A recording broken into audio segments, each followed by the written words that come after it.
이 말씀에 은혜 있으시 바랍니다. 에베소서 1장을 마쳤습니다. 1장은 구원에 대한 말씀이기 때문에 언제나 우리가 듣더라도 힘이 되고 은혜가 됩니다. 그래서 이제 1장을 마치고 말라기로 다시 들어왔습니다.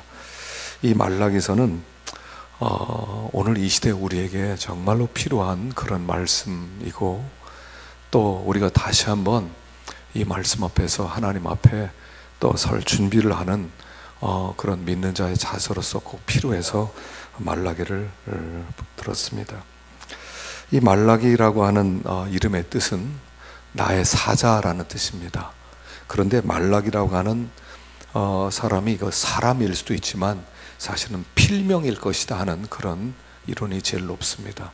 다시 말하면 이 말라기를 쓴 이 선지자는 자기 이름이 말라기가 아니라 다른 이름을 가지고 있는데, 말라기라고 하는 이름을 여기 써서 나는 하나님의 종으로서, 그러니까 나의 사자, 여호와의 사자 이런 뜻인데, 나는 하나님의 사자로서, 여호와의 사자로서 하나님의 말씀만을 드러내기를 원한다.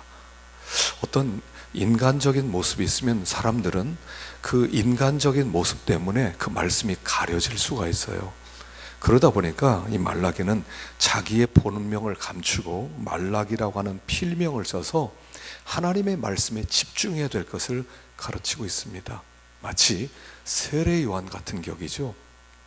세례 요한에게 너 누구냐 이렇게 물어보니까 나는 광야에서 외친 자의 소리다 이렇게 말합니다. 난 세례 요한이다. 우리 아버지는 제사장 사가랴다. 우리 어머니는 엘리사벳이다. 이렇게 말한 게 아니라 나는 소리다. 하나님께서 나를 이 세상에 보내신 것은 소리로서 하나님의 뜻을 밝히라고 보내셨다. 그리고 소리로서 그 뜻을 밝힌 다음에 나는 사라질 것이다. 그런 뜻이 있는 것처럼 여기에 말라기도 나는 여호와의 사자, 하나님의 사자로서 하나님의 말씀에만 집중케 하려고 내가 이 말씀을 전한다. 이렇게 여기 기록하고 있는 것입니다. 이 말라기서가 기록된 시대는 에스라와 느헤미야가 있었던 바로 그 시대입니다. 포로에서 돌아와서 그들이 성전을 건축하고 그리고 성벽을 건축한 다음에 그들이 점점 신앙적으로 좀 이렇게 미지근해질 때 하나님이 말라기 선지자를 보냅니다. 그래서 어떤 기록에는 이 말라기라고 하는 필명을 썼던 사람이 에스라라고 쓴 기록도 있지만 정확한 것은 아닙니다만, 그 당시에 그런 하나님의 말씀, 하나님을 향한 열심이 탁월했던 사람이 이렇게 기록했다, 이렇게 볼 수가 있습니다. 자, 우리 1절을 한번 읽어보겠습니다. 1절 시작.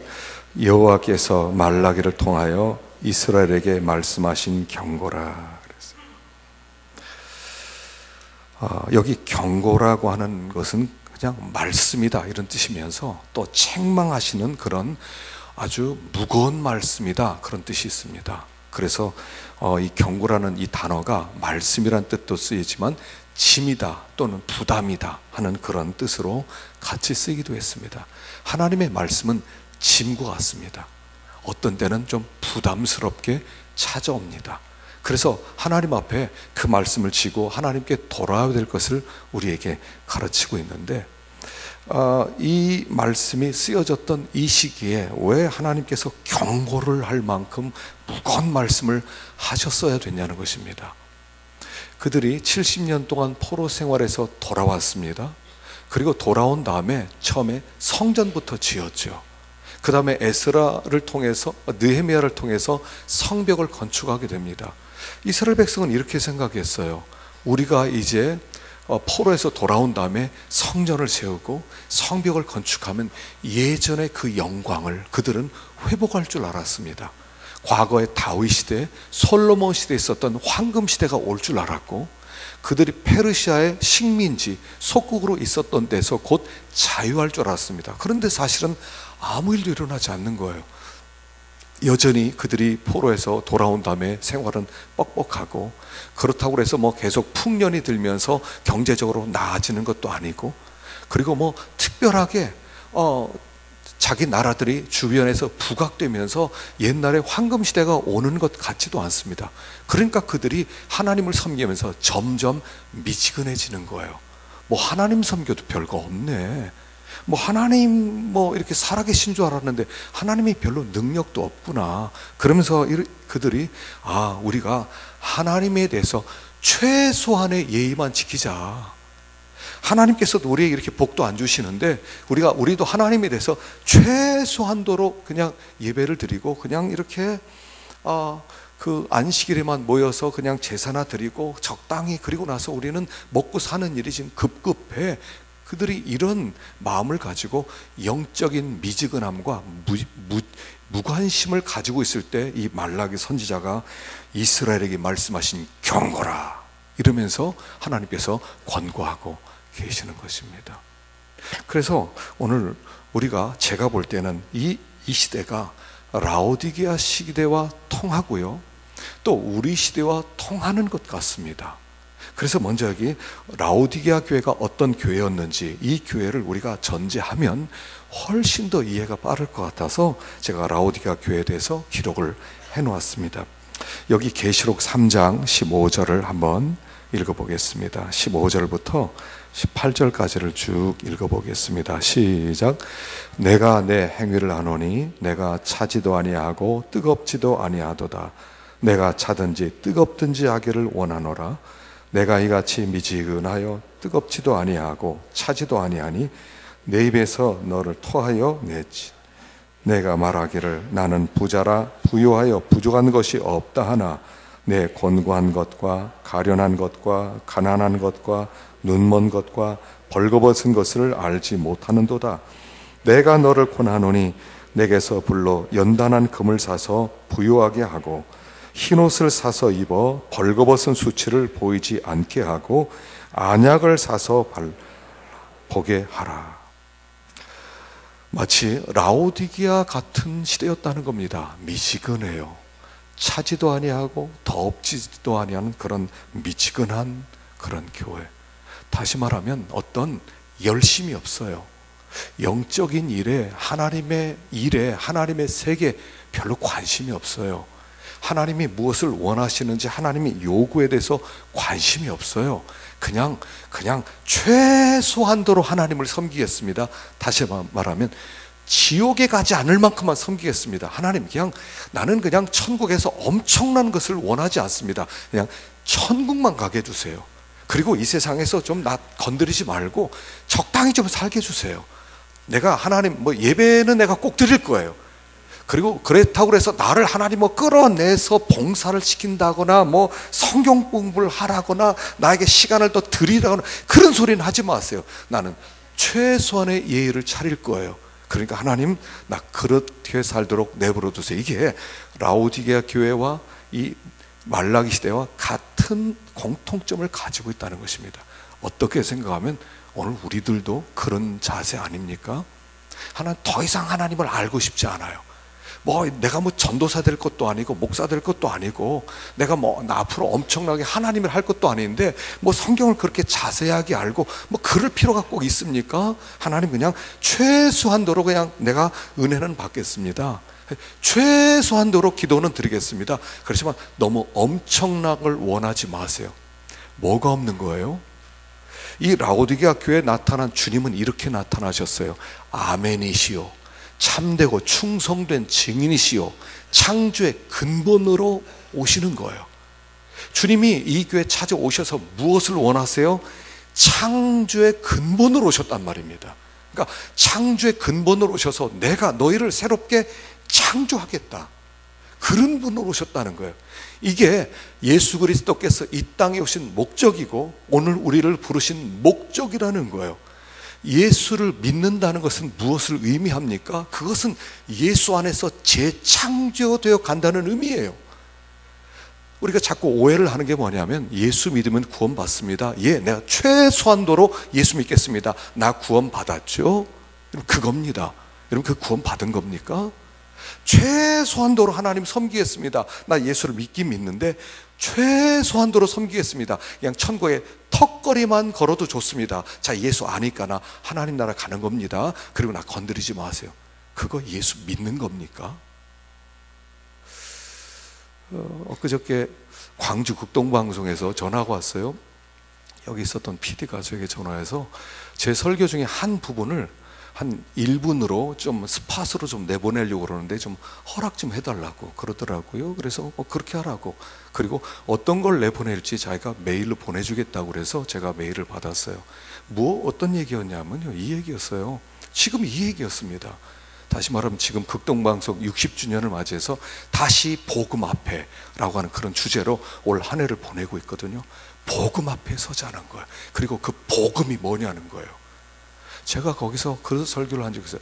예수를 믿는다는 것이 말만 예수를 믿는다고 구원을 받은 것이냐, 예수를 믿는다는 것은 마음을 다하고 힘을 다하고 목숨을 다하여 주님을 섬기는 것이고, 내가 내 몸을 쳐서 복종시키는 것, 그것이 예수 믿는 일 아니겠느냐, 그게 복음 아니겠느냐. 거기 1분, 제가 예전에 설교를 한 부분을 그렇게 해서 보낸다고 하더라고요. 뭐 한 달 동안이나 뭐 이렇게요, 하라고 그랬어요. 지금 이 시대가 왜 사람들을 속이고 있어요? 예수를 믿는다고 말만 하면 구원을 받는다는 거예요. 성경 그렇게 말하지 않았어요. 네가 마음을 다하고 힘을 다하고 목숨을 다하여 주 너희 하나님을 사랑하고. 이게 뭐예요? 마음을 다하고 뜻을 다하고 목숨을 다해서 하나님을 사랑하라? 이게 뭐예요? 전심으로 예수를 믿는다면, 네가 너 진짜 예수 믿는다며, 예수가 하나님의 아들이며 죽었다가 부활하셨으며 우리에게 영생을 허락하시는 그분인 것을 믿는다면, 네가 온 혼신의 힘을 다해서 그분을 섬기고 그분을 사랑하는 것, 이게 예수 믿는 것 아니겠느냐 하는 거예요. 그런데 지금은 어떻게 해요? 아니요, 최소한만 하더라도 구원받는다는 거예요. 성경은 그렇게 말한 적이 없어요. 아무리 읽어보셔요, 성경을. 어디 그렇게 말을 했는가? 전심을 다해서라는 말이 왜 나와요? 누구는 전심을 다하고 누구는 전심을 다하지 않고 다 똑같이 하나님이 은혜를 베풀어 주신다, 그런 뜻이겠습니까? 그렇다면 뭐하러 전심을 다하셔요? 적당히 턱걸이로 천국 가시지. 지금 이런 교회로 전락해 가고 있는 이 시대고, 라오디게아 교회고, 또한 말라기 시대였다는 것입니다. 최소한도만 하자. 그분들은 아직 구도자예요. 아직 도를 찾지 못했어요. 아직 하나님의 은혜를 입지 못했어요. 하나님의 사랑을 받지 못했어요. 하나님의 사랑을 받은다면 결코 그런 고백을 할 수가 없어요. 결코 그럴 수가 없어요. 주님께서 우리를 어떻게 사랑하셨는지 알기만 하면 최소한도로 하자. 그럴 수 없어요. 우리 하나님이 자기의 독생하신 아들을 보내셔서 찢으시고 피를 받으시고 죽이시고, 그리고 내가 너를 사랑한다 그랬는데, 아 그래요, 알았어요, 최소한도로 저도 하나님 섬겨드리겠습니다. 성경에 어디 그런 얘기가 있어요? 사기예요, 사기. 잘못하면 교회는 사기 집단이에요. 사기 집단으로 앉아있는 거예요. 그건 복음이 아니에요. 지금 여기 그것을 경고하는 것입니다. 경고하는 거예요. 그래서 여기에 미지근하다는 것은 변화의 열정이 없는 거예요. 변화라는 게 뭐겠습니까? 재창조 받는다는 거예요. 재창조. 하나님이 어둠 가운데서, 죄 가운데서, 죄의 허물 가운데서 마귀의 종로로 타는 우리를 전격적으로 불러내서, 너 이제부터 내가 너를 새롭게 빚을 거야, 너를 새롭게 재창조해 버릴 거야, 옛날에 네가 아니라 전혀 새롭게 된 예수 그리스도를 닮은 그런 자로 만들 거야. 그것이 우리를 부르신 목적인데, 그런 창조의, 재창조의, 변화의 열정이 사라졌다는 거예요. 우리 시대는 사라진 시대예요. 그래서 경고를 받으라는 거예요. 경고. 옐로우 카드, 옐로우 카드. 하나님의 옐로우 카드란 말입니다. 절대로 그냥 들어서는 안 되는 메시지라는 거예요. 옐로우 카드가 나왔어요. 두 번째 옐로우 카드는, 이건 그다음부터는 레드 카드입니다. 퇴장이에요. 하나님의 말씀을 그렇게 들으라는 거예요. 그래서 여기에 나는 부자다, 부유하여 부족한 것이 없다, 사람들이 전혀 부족함을 느끼지를 못해요. 하나님에 대하여 부족함을 느끼지를 못해요. 신령한 세계, 영적인 세계, 믿음에 대해서 부족함을 느끼지를 못해요. 내가 하나님을 너무나 모른다. 내가 좀 하나님을 좀 알고 싶다. 나는 믿음이 너무 없는 것 같아. 좀 믿음이 좀 있었으면 좋겠다. 열정이 없어요. 알고 싶어 하지도 않아요. 하나님을 그냥 알고 싶어요. 내가 하나님을 정말 만나보고 싶다. 내가 부활하신 주님을 내가 손에 닿듯이 한번 주님 앞에 나오고 싶다는 열정이 없는 시대란 말이에요. 그런 시대예요. 이 말라기 시대가 그랬단 말이에요. 그래서 권고합니다. 불로 연단한 금을 사라. 불로 연단한 금이 뭐예요? 믿음이죠. 믿음을 사라는 거예요. 믿음이 없다는 거예요. 근데 불로 연단한 금이에요. 불로 연단한 금은 뭐예요? 믿음이라고 다 믿음이 아니란 말이에요. 사람들이 솜사탕이 있죠. 처음에 예수 믿음 솜사탕 믿음입니다. 예수님이 살아계시는가, 우리를 구원하는구나. 그러고 나서 솜사탕을 만들어 갑니다. 시간이 좀 지나면 이렇게 풍성해져요. 이렇게 솜사탕이요, 굉장히 커 보여요. 그럴듯해요. 근데 막상 한 입을 딱 베어 먹으면요, 없어요. 그 나중에 답답하면 어떻게 먹습니까? 꽉꽉 눌러요. 눌러보니까 요만해져요. 이게 진짜 믿음이에요. 거품이 가득 찬 믿음이란 말이에요. 교회도 잘 나오고 뭐 예배도 드리고 뭐 봉사도 믿음이 있는 줄 알았는데 믿음이 하나도 없더라는 거예요. 솜사탕이에요. 툭 치니까 쑥 들어가는 거예요. 그냥 어려운 일이니까 시험에 쑥 빠져버리는 거예요. 믿음으로 이겨낼 힘이 없는 거예요. 그러니까 이 불로 연다는 금을 좀 사라. 좀 믿음이 좀 자라라. 하나님께서 믿음을 좀 주시도록 좀 하나님께 기도해라. 좀 믿음 때문에 고민도 좀 하고, 믿음 때문에 하나님께 나오고, 믿음 때문에 좀 하라는 거예요. 믿음이 없다는 거예요. 믿음이 없어요. 어떤 문제가 벌어지면 믿음으로 그 문제를 풀어갈 생각을 해야지. 감정으로 풀어가려고 그러고, 자기의 지식으로 풀어가려고 그러고, 그렇게 풀어가서 믿음이 안 되는 거예요. 그래서 하나님이 우리에게 여러 가지 사건을 주면서 믿음 키우는 거예요. 사실은요, 믿음을 키우는 거예요. 이런 사건도 주시고 저런 사건도 주시고, 그래서 우리의 믿음이 자라도록 만드시는 거예요. 믿음이 자라야 돼요. 그래서 고난이 한번 딱 와보면 믿음의 실력이 딱 드러납니다. 서머나 교회는 환난과 궁핍이 있는 아주 가난한 교회였지만 주님께서는 너는 참 부유한 교회다 라고 칭찬을 하셨어요. 뭐가 부유하겠습니까? 믿음이 부유하다는 거예요. 그런 고난과 환난과 궁핍 속에서도 주님의 이름을 배반하지 않고 끝까지 믿음으로 나가는구나. 참 부유하다. 교회에서는요, 믿음을 키우는 것입니다. 믿음을 키우는 거예요. 우리 교회 와서 믿음이 좀 자라야죠. 믿음이 좀 자라야죠. 시간이 많이 지났는데 믿음은 하나도 안 자랐어요. 지식은 많아졌는데 믿음은 하나도 안 자랐어요. 믿음이 하나도 없어요. 어려움이 오면 믿음으로 탁탁 풀어나가야 되는데 믿음이 없으니까 그걸 풀어갈 힘이 없는 거예요. 믿음이 없단 말이에요. 그래서 제일 처음에 이 교회를 향해서 믿음을 불로 연다는 금을 사라. 두 번째는 흰옷을 사라. 흰옷이요, 벌거벗은 수치를 가려라. 그 흰옷은 착한 행실 그랬어요. 착한 행실. 그런데 착한 행실은 사람들 항상 이렇게 생각해요. 착한 행실을 가져야 돼. 그럼 항상 도덕을 생각해요. 윤리를 생각해야 돼요. 우리는 도덕적이어야 돼. 우리는 윤리적이어야 돼. 사람들에게 부끄러우면 안 돼. 그걸 생각해요. 여기서 흰옷이라는 것은 그런 뜻이 아니에요. 옳은 행실이라고 하는 건 그런 뜻이 아니에요. 그것은 뭐예요? 사랑이에요. 사랑은 허다한 죄를 덮느니라. 그래서 우리가 사랑하게 될 때, 사랑이란 착한 행실을 가지게 될 때 우리는 죄를 뛰어넘게 되는 거예요.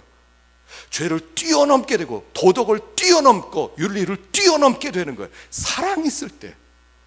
그래서 흰옷을 좀 사라. 사랑이 좀 자라야 된다. 사랑이 좀, 수고가 좀 있어야 된다. 수고하는 사랑이 좀 있으면 좋겠다. 그래야 벌거벗은 수치를 가리게 된다 라고 얘기하는 거죠. 세 번째는 안약을 사서 보게 하라. 안약을 사서 봐라. 다시 말하면 눈이 멀었다는 거예요. 지금 안 보인다는 거예요. 하나님이 우리에게 주신 하늘의 축복이 안 보인다는 거예요. 하늘의 영광스러운 그 기업이 안 보인다는 거예요. 눈앞에 있는 것밖에 안 보여요. 오늘 어떻게 살지, 뭐 먹고 살지, 돈을 얼마나 모았지, 어떻게 미래를 살지, 어떻게 노후 대책을 하지, 어떻게 건강을 하지, 항상 눈앞에 있는 것밖에 안 보인다는 거예요. 원시치 못하는, 멀리 바라보지 못하는 그런 근시안적 신앙. 야, 좀 안약을 좀 사서 좀 멀리 바라봐라. 하나님이 너에게 주실 하늘의 축복이 무엇인가를 좀 기대해라. 좀 하나님께서 어떤 영광을 주실지 좀 기대해라. 좀 눈앞에 있는 것에 매이지 마라. 좀 얘기를 하는 거예요. 그래서 어떻게 생각하면 이 라오디게아 교회 주신 말씀이 이 말라기서의 결론과 같은 것입니다. 자, 우리가 이렇게 결론을 먼저 맺어놓고 본문으로 돌아가십시다. 2절 보겠습니다. 2절 시작. 여호와께서 이르시되 내가 너희를 사랑하였노라나 너희는 이르기를 주께서 어떻게 우리를 사랑하셨나이까 하는도다. 에서는 야곱의 형이 아니냐. 그러나 내가 야곱을 에서는 미워하였으며 그의 산들을 황폐하게 하고 그들의 산업을 광야의 이리들에게 넘겼느니라. 자, 여기 뭐라고 하셔요? 여호와께서 이르시되 내가 너희를 사랑하였노라. 여기 사랑하였노라 하는 단어는 뭐냐면 이게 미완료 형태예요. 이 그 시제가 그 히브리어는 두 개밖에 없어요. 완료형이냐 미완료형이냐예요. 그러니까 완료형은 모든 것이 끝난 거고 미완료형은 계속되는 거예요. 내가 너희를 사랑하였노라 하는 것은 과거형이 아니라 과거부터 지금까지 어제도 사랑하고 오늘도 사랑하고 내일도 사랑하고 계속될 것을 가르치는 거예요. 하나님이 우리를 향한 사랑은 뭐예요? 계속되는 사랑이에요. 영원한 사랑이에요. 이것을 언약적 사랑이라고 부르는 거예요. 언약적 사랑.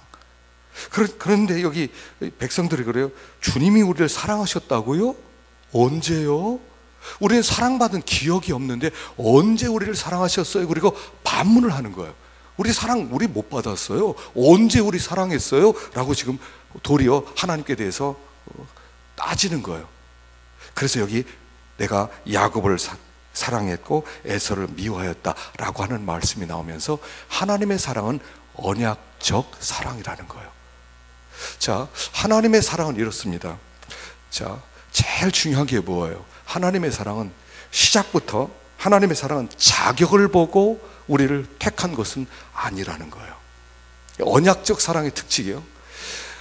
자격이 있어서 사랑하는 게 아니에요. 여러분, 사랑이라고 하는 것은 자격을 따지는 게 아니에요. 자격을 따지는 순간부터 사랑이 아니에요. 그건 계산이에요. 하나님이 우리를 사랑할 때 우리를 하나님께서 그냥 택하시는 거예요. 그냥 좋아서 그냥 사랑해서 택하시는 거예요. 우리가 왜 항상 흔들리냐면 자격을 생각하는 거예요. 자격을 보면 사랑받을 자격이 없는 게 분명해요. 우리들 가운데 하나님의 창조주 하나님의 사랑을 받을 만한 자격이 누가 있어요? 누가 하나님의 사랑을 받을 만한 자격이 있어요? 아무도 없어요. 그래서 자격을 따지는 게 아니에요. 예전에 스펄전 목사님이 목회를 하는데 어떤 부인이 상담을 요청했대요. 그래서 상담을 하는데 뭐라고 하냐면 이 부인이 언젠가 이렇게 믿음 생활 잘하는데 시험에 하나 들었어요. 내가 하나님을 사랑하는데 과연 하나님도 나를 사랑하실까? 근데 생각해 보니까 하나님이 나를 사랑할 리가 없다는 거예요. 내가 나를 보니까 사랑받을 자격이 없더라는 거예요. 그때부터 시험에 들어가서 자꾸 기도도 안 되고 그 다음부터 낙심스럽고 그러더라는 겁니다. 잠도 안 오고. 그래서 하나님이 나 사랑할까요? 물어보는 게 상담 내용이에요. 그때 스펄전 목사님이 이렇게 대답을 해줬다고 합니다. 분명히 우리 자매님이 하나님을 사랑하세요. 그러니까 저는 주님을 사랑하죠. 자, 그러면 이렇게 생각하세요. 사람은 스스로 하나님을 사랑할 사람이 아무도 없어요. 우리가 하나님을 사랑할 이유도 없어요. 하나님을 사랑할 이유도 없는데 당신이 하나님을 사랑한다면 그 사랑은 하나님이 먼저 당신을 사랑했기 때문에 하나님을 사랑할 마음을 주신 거라고. 자매가 하나님을 사랑하는 것은 하나님의 사랑의 열매로 사랑하게 된 것이지 스스로 사랑하는 것이 아니니까 분명히 하나님은 다 자매님을 사랑하세요. 그래서 그 문제를 풀었다는 거예요. 보셔요. 우린 자격 없어요. 하루라도 몇 번씩 하나님이 나 사랑할까? 생각하면 생각할수록 함정에 빠지는 것 같아요. 나 사랑 안 할 것 같아요. 우리 부모님이 나를 사랑하는데 왜 사랑했어요? 이유가 없어요. 우리 부모님이니까 사랑하는 거예요. 아이를 낳는다는 것은 여러분 어떻습니까? 아이를 이렇게 기르는 가운데 그런 걸 느끼지 않습니까? 그 아이를 향한 사랑을 포기할 수 있어요? 그 아이가 다 컸습니다. 결혼을 했습니다. 독립을 했습니다. 그러면 이제 끝났다. 내 사랑 포기해도 된다. 그게 가능해집니까? 가능해지지 않아요. 죽을 때까지예요. 죽을 때까지. 제가 작년에 이제 아버님이 세상을 떠나시면서 제가 뭐를 깨달았냐면, 제가 시를 하나 쓰고 싶더라고요. 이런 시를 쓰고 싶었어요. 나는 우리 아버지를 뜯어먹고 살았다. 나 우리 아버지를 뜯어먹고 살았다. 우리 아버지는 자기의 모든 것 살을 뜯어서 나를 먹이고 죽었다. 더 이상 힘이 없어서 죽었다. 세상 떠난 다음에 그걸 깨달았어요. 아, 자식은 아버지 먹고 사는 거구나. 아버지가 자기 살을, 자기 가진 힘 전부를 주려고 나를 낳았구나 생각하니까요, 마음이 너무 감동이 되는 거예요. 하나님이, 우리가 하나님으로 말미암아 어떻게 사랑받았어요? 예수님이 오셔서 자기 살을 다 뜯어 먹였어요. 그게 요한복음 6장에 나오는 얘기예요. 내 살을 먹어라. 나는 하늘로부터 내려온 산 떡이다. 나를 먹는 자는 영원히 살 것이다. 그래서 우리가 예수님 뜯어먹고 사는 거예요. 이게 사랑이에요. 부모의 사랑은 자기의 살을 뜯어먹게 하는 거예요. 자식이 그 살을 뜯어먹는다고, 이놈 자식 내 살 뜯어먹어, 내가 번 돈 네가 다 써, 내 시간과 내 정력과 내가 이렇게 너 때문에 주름살 생기고 허리가 휘어지는데 이놈의 자식 네가 다 뺏어먹어. 그걸 아까워하나요? 아니에요. 이게 아버지의 언약적 사랑이에요. 뜯어먹으라 하는 거예요. 우리를 향해서 뜯어먹어라. 나 뜯어먹어라. 그리고 더 이상 줄 것이 없을 때 죽는 거예요. 이게 아버지의 언약적 사랑이에요. 그런데도 살아있을 때는 뭐라고 그래요? 아버지가 해준 게 뭐 있어요? 부모님이 나에게 해준 게 뭐 있어요? 그래요. 세상 떠나고 나니까 깨닫게 되더라고요. 언약적 사랑이. 나를 하나님이 부르신 것은 자격 때문에 부른 게 아니에요. 자격 때문에 부르지 않았어요. 그냥 사랑하셨어요. 하나님이 택했다고요. 내가 하나님을 택한 게 아니라 하나님이 나를 택해놓고 나를 뜯어먹고 살아라. 그게 언약적 사랑이에요. 그리고 나서 그 사랑은 변함이 없어요. 부모가 자식을 사랑할 때 변합니까? 자식이 형편없다고, 실력이 없다고, 공부도 못한다고, 취직도 못한다고 그 아들 무시합니까? 너 더 이상 내 아들 하지 마 합니까? 아니요. 연약할수록, 아이가 부족할수록 그 부모의 사랑은 더 커지는 거예요. 내가 연약할수록 더욱 귀히 여기사. 하나님의 언약적 사랑은 변함이 없어요. 2000년 전에 십자가에서 죽으신 그 사랑과 오늘 나를 여기 있게 하신 그 사랑은 동일하다는 거예요. 우리는 항상 뭔가 일이 생겨야 돼. 일이 내 손에 현찰이 들어와야 나 사랑한다고 그래요. 집이라도 한 채 사야 하나님 나 사랑한다고 그래요. 그게 없으면 사랑 안 한대요. 얼마나 철이 없어요. 풍년이 들지 못했다고 하나님 나 사랑하는 거 맞아요? 우리는 그렇게 하나님께 하소연하지 않습니까? 언약적 사랑은 한 번 택한 다음엔 하나님은 변함이 없다는 거예요. 그리고 하나님의 언약적 사랑은 택한 다음에 그를 향한 계획이 있어요. 여러분, 자녀들 향한 계획이 있지 않습니까? 우리 잘 됐으면 좋겠다. 자기 자식 못되기 바라는 부모 있어요? 이건 부모가요, 무슨 말을 들을 때 당신이 자식이 당신보다 더 잘 될 것 같습니다, 이 소리가 가장 좋다는 거예요. 당신 자식이 당신보다 더 성공할 것 같은데요, 그 소리 듣고 그럴 리가 있습니까? 내가 더 잘났지 하는 부모 있어요? 하나도 없어요. 자식에 대한 계획은요, 나보다 더 잘 됐으면 좋겠고. 또 우리 하나님이 우리를 향한 계획도 똑같아요. 아브라함을 부르셨을 때 아브라함을 향한 계획이 있어요. 요셉을 부르셨을 때 요셉을 통한 계획이 있어요. 모세를 통했을 때는 모세를 통한 계획이 있어요. 다니엘을 통해서, 에스더를 통해서, 바울을 통해서, 베드로를 통해서 하나님의 우리를 향한 꿈은 자꾸만 커지는 거예요. 근데 우리를 향한 하나님의 계획이 뭐예요? 우리를 하나님 보좌 우편에 앉으셔서 하늘의 제2인자로 만들어서 이 영계와 우주계를 다 통치하는 신적 대리자로 만드는 것이 하나님의 계획이라는 거예요. 하나님의 계획은요, 그냥 천국 가서 여기서 행복하게 밥 먹고 살아라, 영원히 살아라 이런 거 아니에요. 우리의 위치는 하나님 옆에 자리예요. 2인자예요. 하나님의 계획은 우리를 하늘나라의 2인자로 만들어서 영원히 우주 만물을, 천사들, 눈에 보이는 것과 보이지 않는 것들을, 영계와 물질계를 다 통치하는 2인자로 삼는 것이 하나님의 계획이란 말이에요. 우리는 시시하게 눈앞에 있는 거, 하나님 이거 없어요, 하나님 저거 없어요, 왜 나 사랑하지 않아요, 계속 시험 들지 않습니까? 하나님이 우리를 향한 그 엄청난 그 계획을 생각할 때 가슴이 벅차오른 적이 있어요.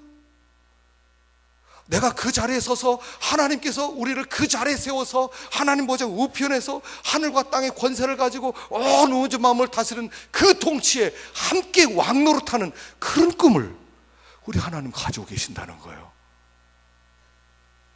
제가 초등학교 4학년 때, 옛날에 학생이 많았지 않습니까? 뭐 60명, 63명 그렇게 있잖아요. 그러니까 분단이 있어요. 대개 4개 분단이죠. 1분단, 2분단, 3분단, 4분단. 그래서 뭐 1분단에 뭐 15명. 그래서 학교에서 제일 낮은 직급이 분단장이었어요. 저는 3학년 될 때까지 분단장을 해본 적이 없어요. 4학년 때 이번에야말로 분단장을 해보리라. 그래서 분단장 선거를 하는데 제가 나갔어요. 1분단, 2분단, 3분단, 4분단 하는데 딱 나가서 저도 분단장이 되고 싶습니다. 저도 명예를 하나 얻고 싶습니다. 그러니까 선생님이 야 최준학이 들어가 그러더라고요. 얼마나 창피합니까? 그러더니 제가 막 너무 창피해서 딱 들어가 앉는데 선생님이 너는 학교 회장을 해야 돼 그러더라고요. 회장을 해야 돼. 하늘이 하얘지더라고요. 그 회장했어요. 3년 동안. 그 선생님 잊을 수가 없어요. 서민석 선생님. 저를 회장으로 삼아주셨어요. 선생님이 그거 선거도 안 해요. 회장은 최준학이야. 왜냐면 얘 아버지가 목사거든. 얘도 말을 잘할 거야 그러더라고. 어린애가 뭘 잘해요. 3년 동안 죽만 썼죠. 하나님은 우리를 향한 내가 가지고 있는 복은 이거예요. 근데 하나님 얘야 웃으셔요. 그거 말고 난 너 그거 안 주려고 그래. 난 너는 있지 하늘의 2인자야. 하나님 보좌 우편에서 하늘과 땅의 권세를 가질 너를 만들기 위해서 지금 훈련 중이야. 너는 이 땅에서 누리는 것이 아니야. 너는 훈련받고 있는 거야. 내가 너를 사랑하지 않는다고? 난 너를 향한 엄청난 계획을 가지고 있어. 이게 하나님의 언약적 사랑이에요. 이 사랑 아세요? 하나님의 사랑이에요. 근데 관심이 없어요. 우리는 하나님 필요 없어요. 뭐 내일 주는 거 뭐 필요 있어?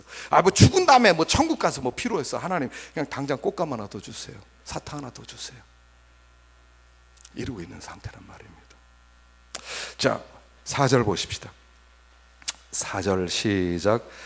에돔은 말하기를 우리가 무너뜨림을 당하였으나 황폐된 것을 다시 쌓으리라 하거니와 그들은 쌓을지라도 나는 헐리라. 사람들이 그를 일컬어 악한 지역이라 할 것이요 여호와의 영원한 진노를 받은 백성이라 할 것이며 너희는 눈으로 보고 이르기를 여호와께서 이스라엘 밖에서도 크리라 하시라. 예.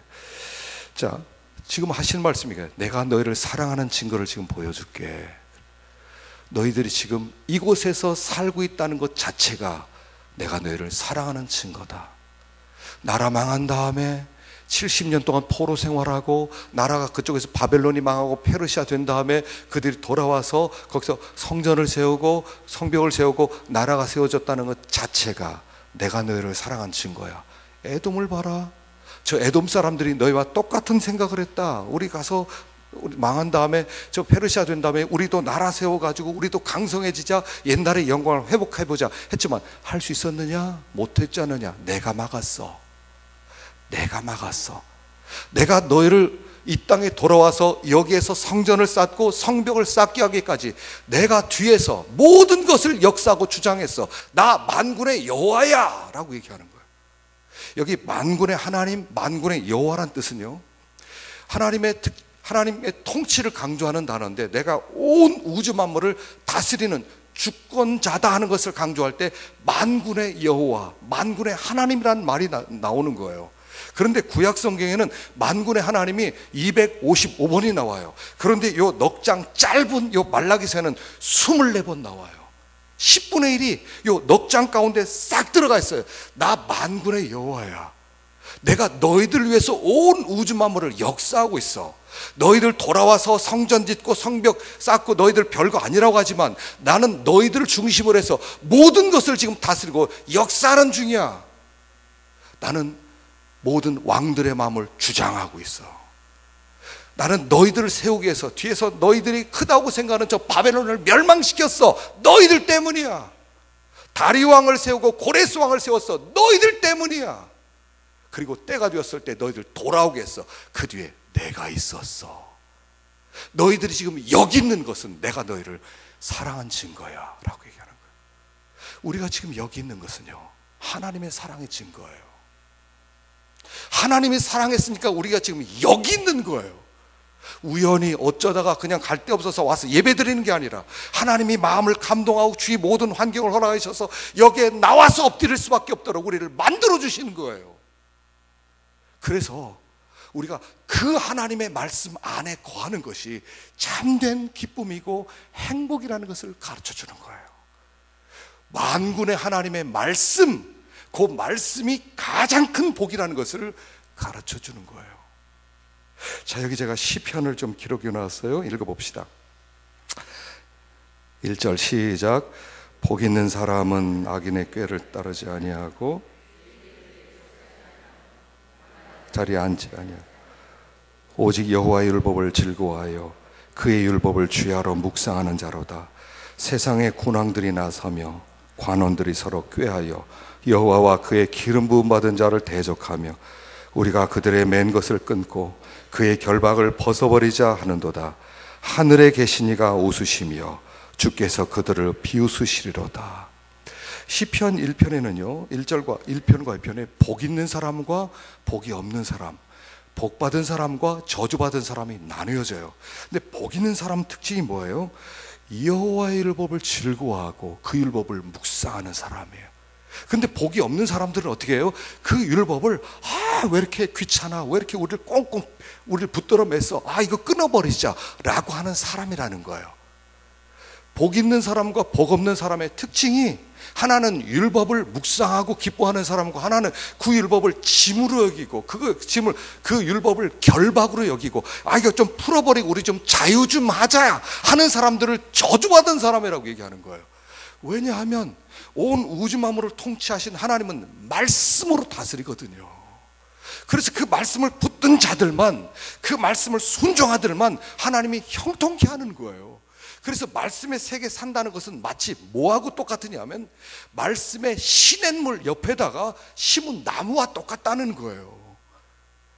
그래서 그 말씀 곁에서 뿌리를 내리고 그리고 자라는 사람은, 말씀을 주야로 묵상하는 사람은, 기뻐하는 사람은 마치 시냇물 곁에 있는 나무와 같고, 그 싫어, 그 율법, 나를 얽어맨 거야, 그 결박이야, 좀 자유하고 싶어 해서 떠난 사람은 시냇물에서 떠난 사람처럼 좋은 일로 오는 것을 보지 못한다는 거예요. 여러분, 하나님의 말씀이 얼마나 큰 복이에요. 그런데 그 말씀은 우리를 사실 얽매이는 거예요.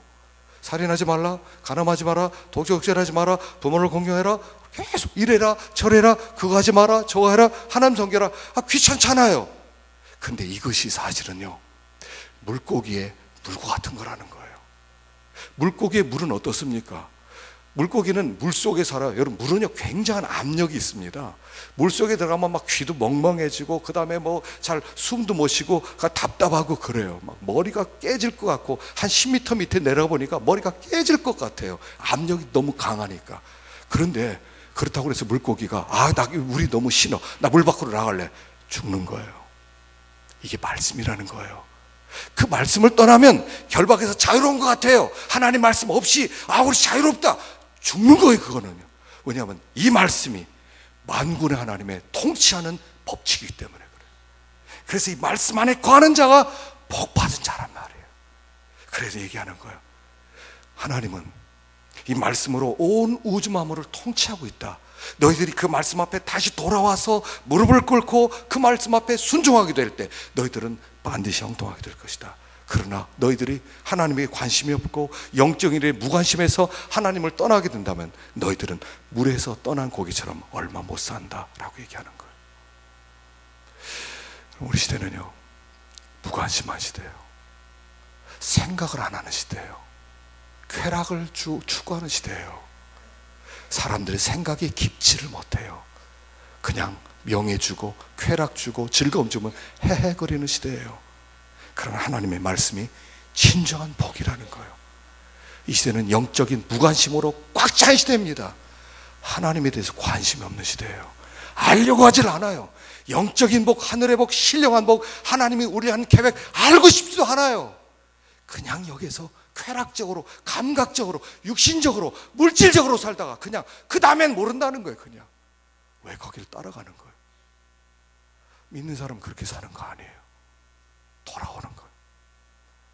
복 있는 사람은 여호와의 율법을 즐거워하고 그 율법을 주야로 묵상하는 자라도 그가 하나님을 사랑하는 자들이고 하나님의 사랑을 받는 사람들이고 그리고 그들의 앞길에는 하나님의 신령한 복이 넘칠 줄로 믿습니다. 기도하십시다.